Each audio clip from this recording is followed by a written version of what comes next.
오늘 말씀의 제목은 삶의 쉼표가 필요할 때 시니컬, 삶의 쉼표가 필요할 때 시니컬이라고 하는 주제로 말씀을 함께 나누고자 합니다. 현대 사회를 살아가는 청년들의 그 삶의 내용을 규정하는 몇 가지 주요한 단어들이 있습니다. 그 과정 가운데 여러 가지 단어들이 물론 있겠지만 청년들이 현재 느끼는 자의식, 나의 그 자존감, 또 내가 서 있는 그 사회에서의 삶의 위치, 또 내가 경험하는 그 삶에서의 어떤 풍성한 내용의 어떤 다채로운 경험들, 이 모든 경험들을 한 단어로 축약한다면 저는 단연코 시니컬이라고 하는 단어로서 설명하고 싶습니다. 이 시니컬이라고 하는 단어는 사전적으로는 쌀쌀맞은 태도로 남을 비웃거나 냉소적이고 비꼬는 태도를 의미하고요, 보다 더 나아가서는 세상이나 타인을 불신하고 삐딱하게 바라보는 방향성, 성향을 뜻합니다. 그러니까 보다 직관적으로 설명해 드리면 이 시니컬한 이 단어, 이 의미는 청년들이 현재 이 세상을 살아가는 그들의 세계관을 반영하고 있습니다. 청년들은 지금 이 세상을 굉장히 냉소적으로 바라보고 냉소적으로 경험하고 또 냉소적이라고 선포하며 살고 있다는 뜻입니다. 시니컬해지면 무언가에 뜨겁게 열정을 가지기가 힘들어져요. 그리고 온 마음을 다해 헌신하지 않습니다. 언제라도 내가 이 자리를 떠나서 내가 또 다른 길을 찾을 수 있도록 그렇게 굉장히 시니컬하게 냉소적으로 바라보게 되겠죠. 팔짱을 낀 채 이제 멀리서 이렇게 바라보면서 관망하면서 지켜보는 삶의 태도, 그게 오늘날 이제 청년들을 규정하는 그런 단어 시니컬이라는 뜻입니다. 직장에서 일을 해요. 하지만 그 직장에서 온 마음을 다해서 열정적으로 일하지는 않습니다. 물론 이제 취업이 되었으니까 그 순간에는 열정적으로 일을 하겠죠. 하지만 그 마음의 한 구석에는 언제나 사직서를 품고 있고 언제나 이직을 꿈꾸고 있습니다. 언제라도 더 좋은 기회가 되면, 더 좋은 나에게 기회가 생기게 되면 나는 언제든지 더 좋은 선택을 하겠다라고 하는 뜻을 가지고 있다는 뜻입니다. 학교에서 학업을 감당하는 청년들도 마찬가지입니다. 지금 공부를 하고 있지만 최선을 다해서 마음을 다해 공부를 하고 있지는 못하기도 합니다. 왜냐하면 지금 내가 공부하고 있는 이 자격증, 내가 공부하고 있는 이 전공을 살려서 정말 내가 훗날에도 이 전공을 살려서 밥을 먹고 살 수 있을까라고 하는 근본적인 고민이 있기 때문입니다. 너무 현대사회가 다채롭고 복잡하기 때문에 내가 이 상황에서 이 학업을 가지고 이 전공을 가지고 살 수 있을까라고 하는 그 고민을 가지고 있기 때문에 집중할 수가 없고 헌신할 수가 없게 된다라는 뜻입니다. 심지어 인간관계도 이러한 시니컬한 특성은 고스란히 반영되어 있습니다.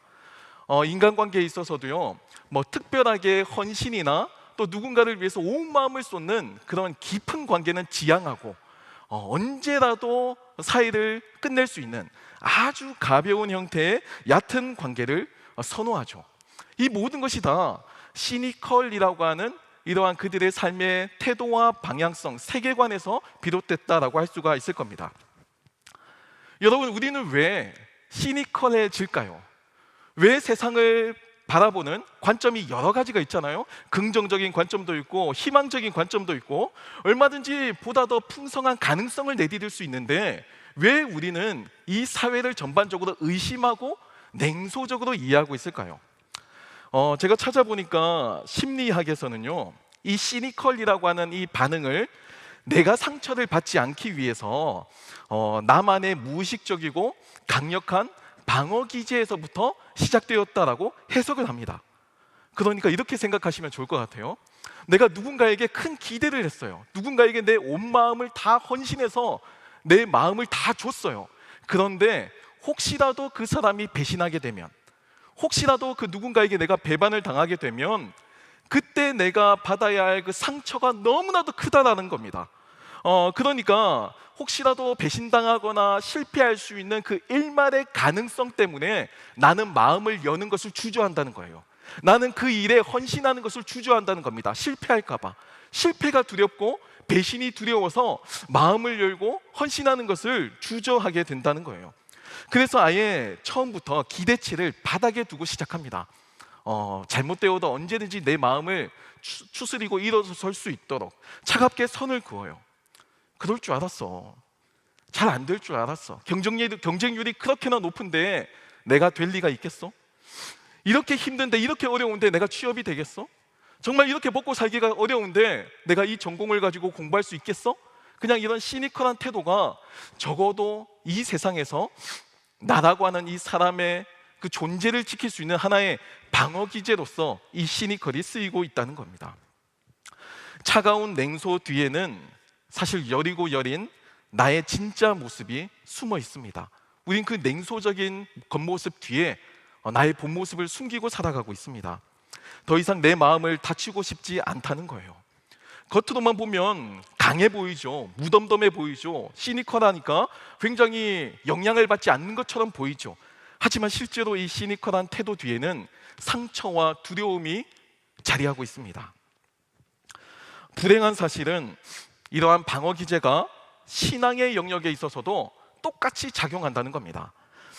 간절히 매달려서 철야 기도를 하고 뜨겁게 찬양하고 뜨겁게 하나님께 매달렸던 그 순간, 그 기도의 내용이 있지만 때로는 하나님께서는 내가 원하는 기도의 내용대로, 내가 원하는 그 기도의 방향대로 응답하지 않으실 때도 있잖아요. 그때 받았던 그 뼈아픈 경험들, 그리고 교회를 위해서 나의 시간과 헌신을, 물질을 최선을 다해서 헌신하고 섬겼지만 결국 사람들에게 상처를 받거나 오해를 받았던 그런 난감한 경험들도 있을 겁니다. 다 설명할 수 없지만 이런 삶에서 수많은 실패감, 수많은 좌절감, 이런 것들이 저와 여러분은 인지하지 못하지만 차곡차곡 나라고 하는 사람 속에 쌓이게 됩니다. 그리고 끝내 우리는 이 실패와 좌절감을 어떻게 해소시키냐면 하나님에 대한 시니컬함으로 연결되게 된다는 겁니다. 더 이상 예전처럼 뜨겁게 눈물 흘리며 기도하지 않게 돼요. 더 이상 예전처럼 하나님만을 바라보며 결단하고 매달리지 않게 됩니다. 내가 더 이상 상처받기 두려우니까 하나님과의 그 거리도, 관계를 이렇게 멀리하고 적당히 살아가게 되는 겁니다. 물론 적당히 형식적인 기도를 하죠. 물론 예배도 드리죠. 다만 최소한의 기준만 맞출 뿐입니다. 그 안에 전심, 하나님을 향한 자원하는 예배의 기쁨, 정말 결단하며 드리는 나의 시간과 물질의 헌신, 이 모든 것들이 점점 잊혀지기 시작하는 겁니다. 그리고 끝내는 더 이상 주님께 어떠한 기대도 하지 않는 영적인 시니컬한 상태에 빠지게 되는 겁니다. 이제 무감각해지기 시작해요. 오늘 저희가 읽은 본문 말씀인 요한복음 20장에도 이와 같이 시니컬한 상황에 빠져 있는 한 사람이 등장합니다. 이 사람의 이름은 이제 요한에 의하면 디두모라고 불렸던 제자였고요. 그리고 우리가 회의하는 제자의 표상으로 알려져 있는 도마, 이 도마가 오늘 본문에 나오는 그 주인공입니다. 우리는 흔히 도마를 의심 많은 제자라고 쉽게 판단하고 있습니다. 의심 많은 제자. 여기서 말하는 의심은 일종의 불신앙을 담고 있는 부정적인 의미가 더 큰 것 같아요.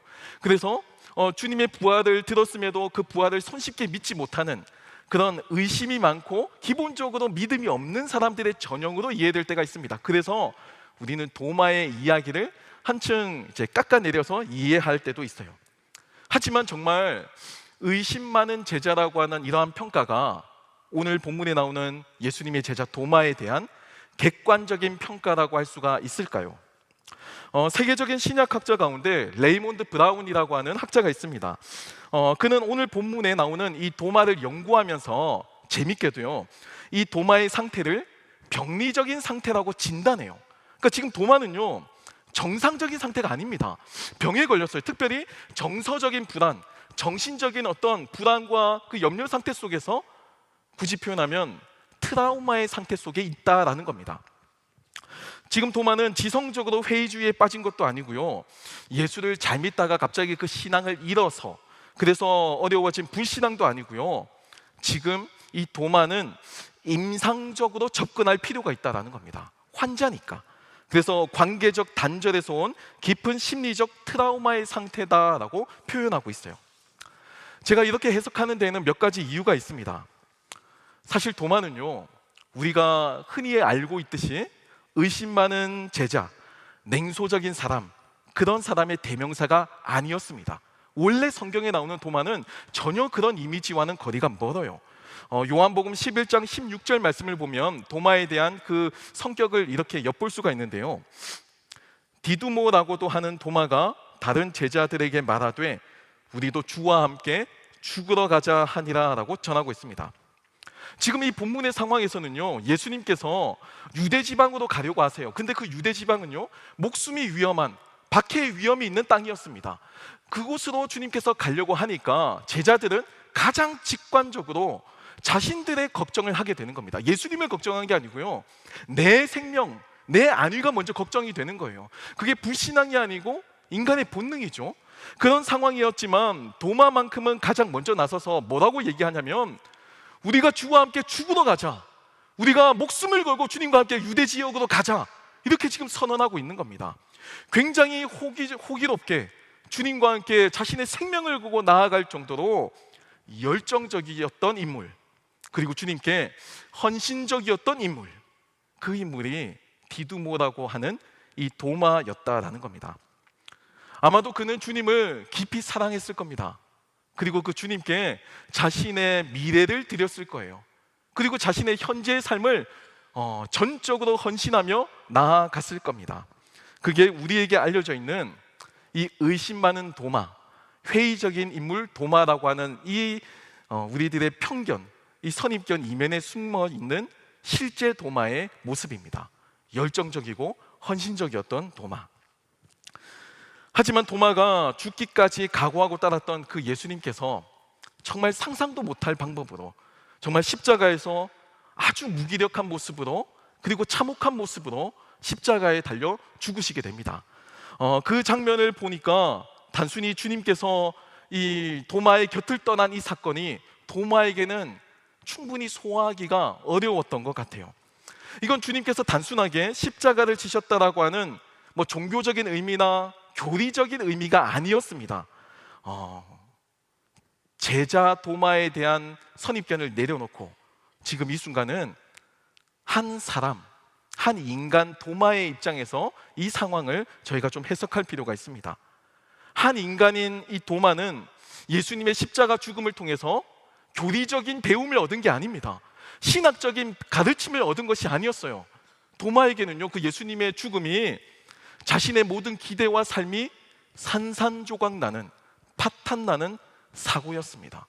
도저히 받아들일 수 없고 믿을 수 없고 수용할 수 없는 고통의 경험이었어요. 산산조각 난 겁니다. 우리가 살고 있는 이 세상에는 각종 사건 사고가 질비합니다. 전쟁도 일어나고요, 재난도 있고요, 또 끔찍한 범죄도 있습니다. 근데 아이러니한 건 이렇게 끔찍한 범죄가 일어나고 사건과 사고가 일어나도 정말 세상은 무심하게 흘러가더라라는 겁니다. 시간은 정말 무심하게 흘러가요. 하지만 그 사건의 직접적인 당사자, 그 사건의 직접적인 피해자는요, 여전히 그 사건의 잔상 속에 시달리고 있습니다. 그 피해가 일어났던 그 사건과 사고 그 한 중심에서 벗어나지 못하고 여전히 거기에 매몰되어 있어요. 세상은 바뀌고 있는데, 시간은 흘러가고 있는데, 그런데 나의 상황은 여전히 그때 그 시간, 그 시점, 그 장소에 머물러 있는 겁니다. 거기에 갇혀 있게 되어 있는 거예요. 제가 인터넷을 보니까 한 부부의 이야기가 나왔습니다. 그 부부는요, 7년째 거실에 있는 빨래 건조대, 그 빨래 건조대를 치우지 못하고 있다라고 하는 사연이었어요. 그냥 평범한 빨래 건조대예요. 그 위에는 양말도 있고 속옷도 있고 반듯하게 정리되지 않은 채 어지럽게 널려 있었습니다. 근데 왜 이 부모님은, 이 부부는 그 빨래 건조대를 치우지 못했을까요? 나중에 사연을 알고 보니까 이 부부에게는 어린 자녀가 있었습니다. 근데 그 어린 자녀가 어버이날에 부모님께 효도하겠다고 그 고사리 같은 손으로 양말도 널고 속옷도 널고 부모님을 기쁘게 해주려고 했던 거예요. 그리고 그렇게 한 이후에 그만 교통사고로 세상을 떠나게 되었습니다. 그날 그 부모님은 그 순간 인생이 멈췄어요. 어떻게 그 자녀가 빨래 건조대에 한 그 빨래를 치울 수 있겠어요? 못 치우죠. 살 수가 없는 겁니다. 내 삶의 가장 소중한 존재였던 그 누군가가 갑자기 상실하게 되었을 때, 갑자기 내 곁을 떠나가게 되었을 때, 그 결핍의 순간을 맨정신으로는 도저히 수용할 수가 없는 그런 상태라는 겁니다. 사건의 당사자이고 피해자인 나는 거기에 여전히 머물러 있지만 그 상황 가운데서도 여전히 세상은 변하고 시간은 무심하게 흘러가요. 여러분, 사도 도마라고 하는 그 선입견을 벗어나서 한 사람의 도마, 한 인간으로서의 도마라고 생각을 해보시면 여러분, 그가 경험했던 상실감과 그가 경험했던 그 피해의 규모를 우리가 조금 추측할 수가 있을 겁니다. 그 도마에게는요, 예수님의 십자가 죽음이 자신의 삶이 산산조각 나는 경험이었어요. 자기의 우주가 부서지는 상실감과 충격을 안겨다 준 겁니다. 게다가 오늘 본문 24절 말씀은요, 그의 그 뼈아픈 상황을 보다 섬세하게 묘사하고 있습니다. 제가 읽어드리겠습니다. 12 제자 중에 하나로서 디두모라 불리는 도마는 예수께서 오셨을 때에 함께 있지 아니한지라 라고 전하고 있습니다. 성경에 따르면 주님께서는 부활하신 이후에 제자들이 있는 곳에 찾아가셨습니다. 그런데 하필이면 그 상황에 도마는 예수께서 오셨을 때 함께 있지 아니한지라 라고 기록하고 있습니다. 여기서는 추측인데요, 다들 모여 있었음에도 불구하고 왜 도마만 이 자리에 없었을까요? 저는 이게 너무나도 당연하다라고 생각합니다. 이것은 그가 겪었던 그 상실감과 충격의 강도를 고스란히 반영하고 있어요. 제자들 같은 경우는요, 빈무덤에 대한 소식이 듣자마자 일만의 희망이 생긴 거죠. 플랜 B를 이야기할 수가 있습니다. 그러니까 여전히 십자가 사건에 충격이 있지만 그 사건에서 이제 벗어나와서 새로운 인생을 꿈꿀 수 있는 가능성을 경험하고 있는 거예요. 근데 지금 도마는요, 그 충격이 너무 커서 여전히 그 십자가 사건 속에 매몰되어 있는 겁니다. 또 다른 플랜 B가 있고 또 다른 삶의 가능성이 주어져도 거기에 들어갈 수 있는 그 마음의 여지, 마음의 에너지가 남아있지 않아요. 삶의 의욕이 아직까지 남아있지 않아요. 그래서 제자들과 같이 머물러 있지 않았다라고 저는 생각합니다. 아마도 도마는 자신의 전부였던 그 주님을 상실함으로 말미암아 공동체로부터 이탈해 있었을 거예요. 거기다가 다른 제자들만 그 부활하신 주님을 만났다라고 하는 이야기를 들으니까 아마도 더 처절한 소외감과 또 섭섭함이 이 도마의 마음 가운데 가득했을 겁니다. 부활하신 주님을 만났다고 흥분해서 떠드는 10명의 제자와 또 한 귀퉁이에 서서 그것을 시니컬하게 바라보는 이 도마의 시선, 여러분 한번 상상해 보시면 좋겠어요. 도마는 아주 차갑고 날석에 이 10명의 제자들을 향해서 시니컬한 태도로 이야기를 합니다. 본문 25절 말씀을 보면요, 다른 제자들이 그에게 이르되 우리가 주를 보았노라 하니 도마가 이르되 내가 그의 손에 못자국을 보며 내 손가락을 그 못자국에 넣으며 내 손을 그 옆구리에 넣어보지 않고는 믿지 아니하겠노라 하니라 라고 증거하고 있습니다. 여러분, 도마의 이 발언을 얼핏 보면요, 뭔가 과학적이고 상식적이고 이성적이고 합리적인 어떤 그런 객관적인 기준을 통해서 진리를 검증하고자 하는 그런 열망처럼 읽히기도 합니다. 하지만 이 본문이 기록되어 있는 헬라어 원문을 보면요, 그 뉘앙스가 달라요. 카슨이라고 하는 학자가 있는데요, 이 학자가 이 구절에 해당하는 헬라어 원문에서 아주 강력하게 부정적인 헬라어 뉘앙스를 발견합니다. 원문에는요, 이중 부정어인 우메라고 하는 단어가 반복적으로 사용돼요. 그러니까 이것은 단순하게 나는 예수님의 부활을 못 믿겠다 이런 뜻이 아닙니다. 여러분, 이 말은요, 제가 현대적인 말로 번역하면 나는 절대로 주님의 부활을 믿을 수 없어, 나는 무슨 일이 있어도 하늘이 무너져도 그 어떤 증거가 와도 주님의 부활을 믿지 않겠어 라고 하는 의미가 담겨져 있는 뜻입니다. 강력한 고집과 의지가 담겨져 있고요, 또한 분노와 원망이 함께 뒤섞여 있는 그런 표현이라고 할 수가 있습니다. 여러분, 그러니까 지금 이 장면은요, 이 도마가 객관적으로 차분하게 이성적으로 사유해서 뭔가 그런 진리에 이르기 위한 하나의 방법론으로서 회의를 가져온 것이 아니고 말 그대로 믿기 싫어하는 내 마음이 다쳤다라고 하는 마음의 문제였다라는 겁니다. 다른 사람은 뭐라고 할지 몰라도 적어도 도마에게는 씻을 수 없는 상실감, 결코 벗어날 수 없는 좌절감, 낙심, 그리고 이 고통과 아픔이라고 하는 지독한 상처가 만들어낸 그 방어 기제가 제자들 앞에서 폭발한 겁니다. 이 도마의 대답 속에 숨겨져 있는 실제 마음은 아마 이럴 겁니다. 이제 다시는 기대하지 말아야지. 이제 다시는 누군가의 말을 믿고 의지하지 말아야지. 이제 다시는 누군가에게 마음을 열지 말아야지. 왜 내가 예수를 믿고 따라와가지고 이런 상실감을 겪었을까? 아마 이런 원망과 분노가 가득했을 겁니다.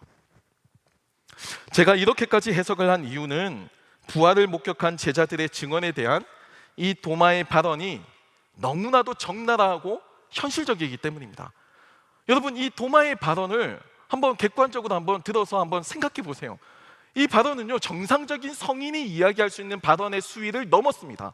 정말 초등학생들이나 할 법한 말을 이미 성인이었던 이 사도 도마가 고스란히 이야기를 하고 있어요. 아무리 감정적으로 현재 격앙되어 있는 상태라고 할지라도 상처를 보면 우리는 그 상처 속에 여러 가지 감정을 느낍니다. 상처를 바라만 보아도 우리는 고통을 느껴요.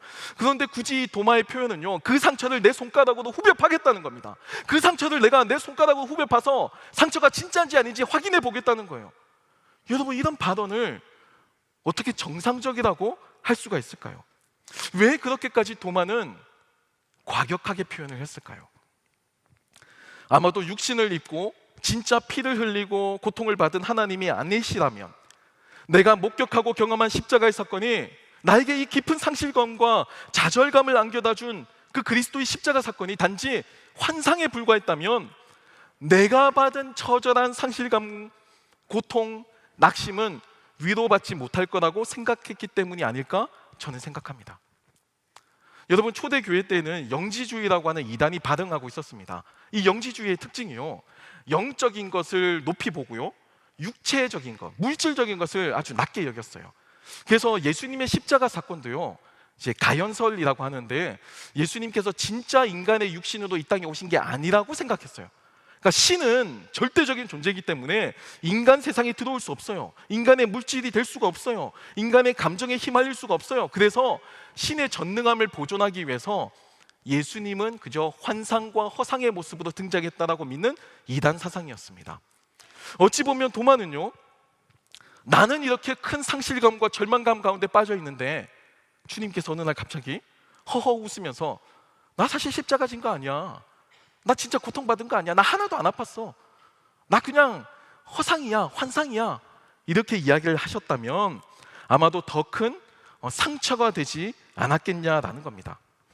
지금 내가 내 삶을 이렇게 절망을 겪고 있고 낙심을 겪고 있는데 나의 이 현실을 마치 부정당하는 듯한 느낌을 아마 가졌을 거예요. 주님과 동고동락하고 온 마음을 주었습니다. 그리고 시간과 물질을 들여서 자신의 생명을 걸고 주와 함께 죽으러 가자까지 외쳤던 그 과거의 기억이 떠올랐을 겁니다. 그런데 그 주님이 만약에 실제로 육신이 되셔서 이 땅 가운데 오지 않았다면 얼마나 큰 상처가 되었겠냐는 거예요.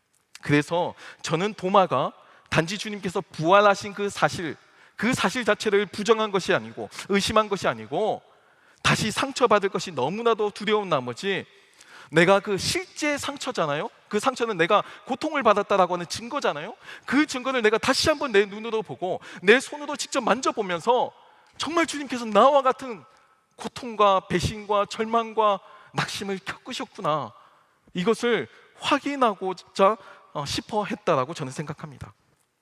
시니컬하게 나와 같이 주님도 상처를 받고 피 흘리고 아파했다라고 하는 그 증거, 그 스티그마, 그 상흔을 나도 확인하고 그래야 지금 내가 가지고 있는 이 울분과 응어리가 조금이라도 풀리겠다, 이렇게 이야기를 했다라고 저는 해석해요.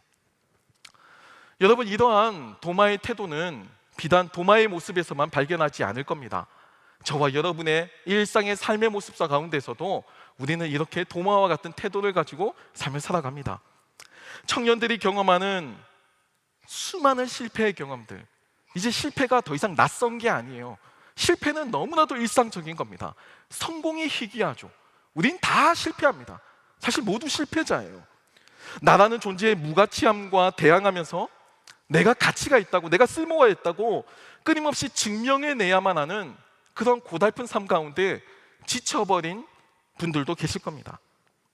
가정에서 무너진 관계 속에 고통을 받고 교회 안에서 원치 않는 상처 때문에 움츠러든 저희 모두의 자화상을 저는 이 도마의 모습에서 발견합니다. 여기까지만 보면 그저 그런 우리들의 실패의 이야기이고 그저 상처받은 이야기에 불과할 겁니다. 하지만 여러분, 본문은 이렇게 끝나지 않아요. 시니컬하게 그렇게 자신을 꽁꽁 싸매고 보호하기 위해서 방어 기제로 뭉쳐있는 이 도마에게 주님께서 찾아오십니다. 주님께서 도마를 찾아오세요. 본문 26절 말씀을 보면 여드레를 지나서 제자들이 다시 집안에 있을 때에 도마도 함께 있고 문들이 닫혔는데 예수께서 오사 가운데 서서 이르시되 너희에게 평강이 있을지어다 하시고 라고 전합니다. 본문을 보면 여드레, 그러니까 8일이 지났다라고 표현되어 있습니다. 여러분 한번 상상해 보세요. 지금 감정적으로 시니컬하게 도마가 제자들 앞에서 막말을 했죠. 거기 주님은 계시지 않았어요, 물론. 하지만 그래도 내가 그 주님 부활하셨다면 내가 그 손가락에 손가락을 넣어보겠다고 이런 극단적인 표현까지 서슴지 않으면서 막말을 한 상태입니다. 얼마나 마음이 불편하고 힘들었을까요? 8일 동안. 이 8일이라고 하는 이 시간은 이 도마에게는요 아주 숨막히고 피말리는 시간이었을 겁니다. 처음 저는 그 장면을 상상해 볼 때요 막 그렇게 이미지가 떠올랐어요. 나머지 10명의 제자들은요 부활하신 주님을 이미 봤습니다. 그래서 그 사건에서 벗어났어요. 그래서 새로운 삶의 가능성을 논합니다. 더 이상 고통과 절망과 죽음 속에 머물러 있지 않아요. 이제는 부활 이후의 삶을 이야기합니다. 희망을 이야기하고요, 가능성을 이야기합니다. 하나님의 나라를 보고 있어요, 이미. 그런데 여전히 그 한 공간에서 도마라는 인물은요 홀로 냉소와 의심의 감옥 속에 주저앉아 있습니다. 여전히 부활 이전에 머물러 있어요. 여전히 십자가 사건에 머물러 있어요. 여전히 무덤 안에 갇혀 있어요. 한 공간에서 누군가는 희망과 기대를 이야기하고 누군가는 절망과 낙심 가운데 머물러 있다면 얼마나 힘들었겠냐는 겁니다. 하나의 제자 공동체, 그 하나의 공동체에서 본인만 거기에 어울리지 못하고 겉돌아야만 했던 아주 끔찍한 긴 8일간의 시간이었을 겁니다. 하지만 문이 굳게 닫혀 있었음에도 불구하고, 아니 실제로는 제자들이 있는 그 집에 문이 닫혀 있었던 게 중요한 게 아니고 이 도마에 보이지 않는 마음의 문이 닫혀 있었던 게 더 큰 문제였을 겁니다. 하지만 주님께서는 이것을 뚫고 들어오셨어요. 부활하신 주님을 목격한 이 도마의 마음이 어땠을까요? 아마 심장이 터질 것 같았을 겁니다. 주님을 향해 도발적인 말을 한 게 기억이 났을 거예요. 주님께서 알고 계시겠지. 내가 그렇게 극단적으로 표현한 거 주님 알고 계시겠지. 얼마나 걱정도 되고 또 불안하기도 하면서 한편으로는 주님으로 인해서 받았던 나의 상처 때문에 양가적인 마음을 가졌을 겁니다. 부활한 주님이 도마를 바라보셨을 때 저는 아마 약간의 긴장감이 흘렀을 거라고 생각합니다. 그리고 정적을 깨고 주님은 직접적으로 도마를 지목하시며 말씀하셨어요. 본문을 보시면요 주님은 도마에게 너는 왜 그렇게 믿음이 없니? 질책하거나 책망하지 않으셨습니다. 대신 본문 27절 말씀을 보면 정말 충격적인 말씀을 하세요. 도마에게 이르시되 내 손가락을 이리 내밀어 내 손을 보고 네 손을 내밀어 내 옆구리에 넣어보라. 그리하여 믿음 없는 자가 되지 말고 믿는 자가 되라 라고 이야기하십니다. 여러분, 주님께서 도마가 했던 말을 왜 모르셨겠어요? 다 알고 계시죠. 하지만 그럼에도 그 절망 가운데 머물러 있지 말고 믿음이 있는 자가 되라는 겁니다. 상실과 고통의 기억 속에 머물러 있지 말고 다시 일어서서 하나님께서 이야기하는, 하나님께서 가져오는 그 새 희망을 바라보라고 권면하고 계시는 겁니다. 정죄하지 않으시고 네가 했던 말 그대로 실제로 해봐도 된다고, 그래서 믿음 없는 자가 되지 말고 믿음 있는 자가 되라고 주님께서 말씀하십니다. 어찌 보면 부활하신 주님께서는 얼마든지 흠없는 티 없는 모습으로 다시 제자들 앞에 나타나실 수도 있으셨을 겁니다. 영광스럽고 흠없는 완벽한 육신을 가지시고 이 땅 가운데 다시 오셨을 수도 있어요. 그런데도 주님은 왜 그 십자가의 끔찍한 흉터, 상흔, 그 스티그마를 가지고 부활하셨을까요? 여러 가지 해석과 의미가 있지만 저는 그 과정 가운데서도 톰 라이트라고 하는 학자의 해석을 조금 더 선호합니다. 그는 이렇게 이야기하는데요, 주님의 부활하신 몸에 남겨진 상처는 단순한 신원 확인용이 아니었고, 이 십자가의 고난이 하나님의 실패나 실수가 아니고 오히려 인간의 고통이나 상처를 외면하지 않으시겠다고 하는 그 의지의 표현, 그리고 그 상처를 내가 품어서 구속하셨음을 나타내는 또 하나의 신학적 증명이라는 겁니다. 그러니까 예수님께서 받은 이 상처의 흔적은요, 우리 모두의 상처와 내가 그 상처 나도 안다, 바로 내가 그것을 위해서 십자가를 졌다라고 하는 신학적인 증명이라는 겁니다. 헨리 나우엔이라고 하는 영성가도 비슷하게 해석해요. 그는 이 장면을요, 기독교 구원론의 정수라고까지 표현합니다. 예수님은 우리의 고통을 위에서 내려다보며 마술 지팡이로 고치시는 그런 가현설적인 영지주의적인 하나님이 아니고, 친히 상처 입은 자가 되셔서 자신의 찢긴 상처를 통해서 우리의 상처를 치유하시는 분이시다라고 역설합니다. 여러분, 지금 이 본문을, 이 관점을 가지고 보면요, 주님은 뾰족하게 날이 서 있는 이 도마의 마음을, 그 시니컬함을 품어 안으시기 위해서 어찌 보면 자신의 가장 아팠던 상처, 가장 수치스러웠던 기억, 그 상흔을 직접 도마에게 내어주십니다. 이 상처 너도 만져보고, 그래서 믿음 없는 자가 되지 말고 믿는 자가 되라 이야기하십니다. 네가 받은 고통과 낙심과 좌절 나도 다 안다. 나도 배신당해봤고, 나도 조롱받아봤고, 나도 고통을 받아봤어. 그리고 그 십자가의 고통이 너를 위한 나의 사랑이란다 라고 하는 그 의미를 담아서 도마에게 말씀하셨을 거라고 저는 믿습니다. 저는 이것이 세상에서 상처 입고 나도 모르게 시니컬해진 우리들의 그 팍팍한 삶에 주님께서 주시는 특별한 은총이라고 생각합니다.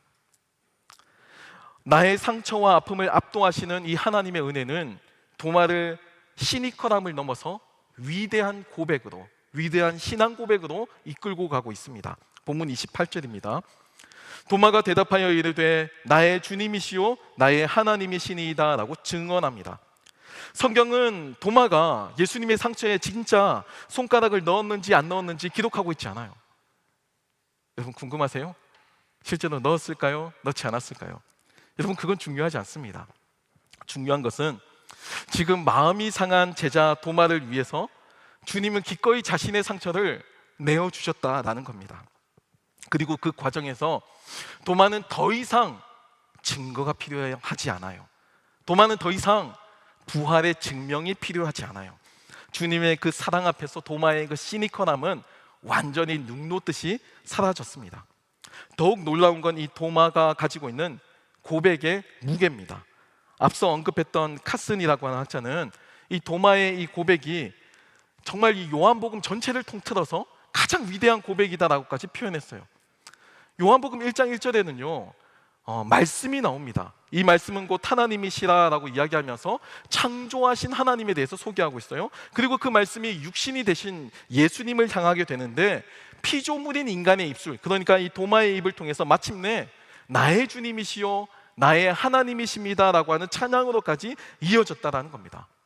우주적인 하나님이세요. 요한복음 1장에 나오는 하나님은요 이 세상을 창조하신 전능하신 하나님입니다. 너무나도 크신 하나님이에요. 그런데 그 하나님은 아직까지 나의 하나님은 아니에요. 그 크신 하나님이지만 여전히 아직 나의 주님, 나의 하나님은 아닙니다. 하지만 이 상흔의 경험을 통해서, 이 고통의 경험을 통해서 이 도마는 그제서야 그 크신 하나님이 나의 하나님이십니다 라고 하는 고백을 남기게 됩니다.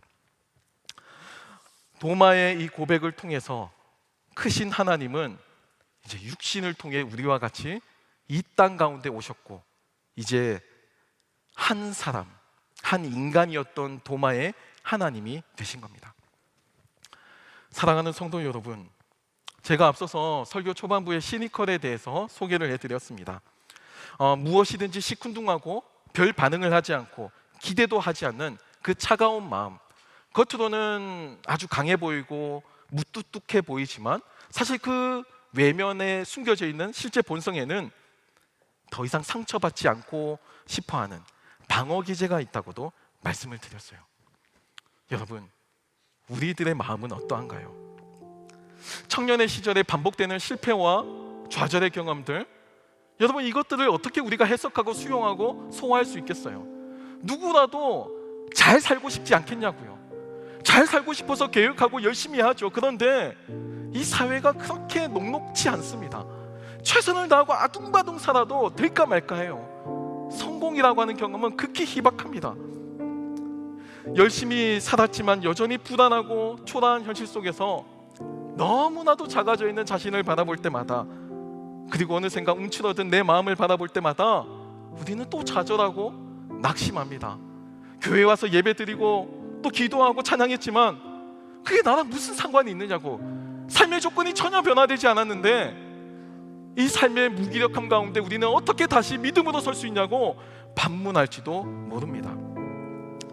매주 주님께 기도하지만 그럼에도 주님을 향한 기대감이 사라지고 주님을 향한 그 열정이 식었다면 여러분, 우리는 다시 그 열정을 회복해야만 합니다. 저는 도마가 괴로워했던 그 8일이라고 하는 그 시간을 묵상한 적이 있습니다. 여러분, 어쩌면 우리 모두가 그 도마가 고민했던 그 8일의 그 시간을 지금 현재 우리가 살고 있는지도 몰라요. 때로는 실망하죠. 때로는 원망스럽죠. 또 한편으로는 주님을 사랑합니다. 믿음이 있어요. 그러니까 예배의 자리로 나오죠. 하지만 그러면서도 여전히 망설이고 서성입니다. 기도하고자 열정적으로 하나님께 매달리고자 엄두가 나지 않아요. 혹시라도 잘못되었을 때, 혹시라도 하나님께서 그 기도를 응답해 주지 않았을 때 받을 내 상처가 두려워서, 또는 하나님께서 내 기도 가운데 응답하지 않으면 어떨까라고 하는 그 고민과 불안 때문에 망설입니다. 도마의 8일간의 시간은 우리들의 시간일지도 몰라요. 오늘 주님은 그 차갑게 식어버린, 시니컬에 물들어버린 우리에게 도마와 같이 동일하게 찾아오십니다. 왜 믿음이 없냐? 왜 보지 못하고 믿지 못하냐? 질책하지 않으세요. 주님은 우리가 가진 그 상처들, 그 아픔들, 실패의 경험들, 낙심의 경험들, 그 모든 것들 속에서 자신의 못 박힌 두 손을 내어주십니다. 그리고 창에 찔린 옆구리를 내어주세요. 나도 실패 많이 해봤어. 나도 3년의 공생애 동안 제자 훈련했지만 한 명의 제자에게 배신당해봤어. 예루살렘 입성할 때 호산나라고 외쳤던 백성들이 십자가에 못 박으라고 하는 그 광기를 나도 봤어. 나도 고통을 겪어봤어. 이야기하십니다. 오늘 이 밤에 우리도 사도 도마가 아닌 권사님, 장로님, 집사님의 직분을 내려놓고 그저 주님 앞에서 한 인간으로서, 한 사람으로서 섰으면 좋겠어요. 그리고 그 주님 앞에서 고백했으면 좋겠습니다. 주님, 제가 여기 있습니다. 주님은 나의 주님입니다. 주님은 나의 하나님이십니다. 내 삶에 주님으로 충만한 열정을 주시고 나의 아픔과 상처도 주님 안에서 회복되게 하여 주시옵소서. 우리 이 고백을 가지고 나아가는 우리가 되길 소망합니다. 이 고백을 우리 가슴 속에 새기고 도마와 같이 믿음으로 고백하며 다시금 열정적으로 삶을 살아가는 저와 여러분 되길 소망합니다.